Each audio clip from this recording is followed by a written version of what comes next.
ኢየሱስ ጌታ ነው። ለምን ዓላማ ነው የተፈጠራችሁት? የተፈጠራችሁበትን ዓላማ ታውቁታላችሁ? የሰው ልጅ የተፈጠረው ዓላማ ለእግዚአብሔር ክብር ነው የተፈጠረው። እግዚአብሔርን ሊያከብር ነው የተፈጠረው እና ምክንያቱም ከእናቱ ማህፀን ጀምሮ ኤርምያስን እግዚአብሔር አምላክ ሲለየው ለራሱ ዓላማ ሲለየው ለራሱ ለክብሩ እግዚአብሔር ሊከብርበት ለአሕዛብ መሪ ሊያደርገው እግዚአብሔር አምላክ እንግዲህ መርጦታል። እንግዲህ ኤርምያስም ስለ እግዚአብሔር ታላቅነት ስለ እግዚአብሔር ኃያልነት ይናገራል። ነቢዩ ኤርምያስ ማለት ነው። ጌታ ለዘላለም ይባረክ። በዚህ ምድር ላይ ስንኖር የተፈጠርንበት ዓላማ ሌላ ምንም ነገር የለም።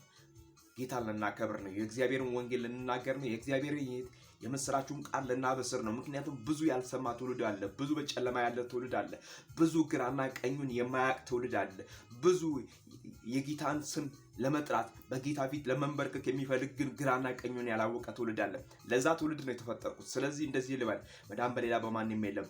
እንድንበት ዘንድ ከሰማይ በታች የተሰጠን ስም ኢየሱስ ነው። የልጁ የኢየሱስ ክርስቶስ ደም ከኃጢአት ሁሉ ያድናል እያልን ይህንን ወንጌል ላልሰሙት እንናገራለን። ጌታ ለዘላለም ይባረክ። ወንጌል ይለውጣል፣ ወንጌል ያሻግራል፣ ወንጌል ያስመልጣል። ወንድማችሁ መስፍን ነኝ። ላይክ ሼር እያደረጋችሁ ለሌላው እንዲደርስ አድርጉልኝ። ጌታ ለዘላለም ይባረክ። እያገለገልን እየሰፋን እየበዛን ነው። ጌታ ለዘላለም ይባረክ።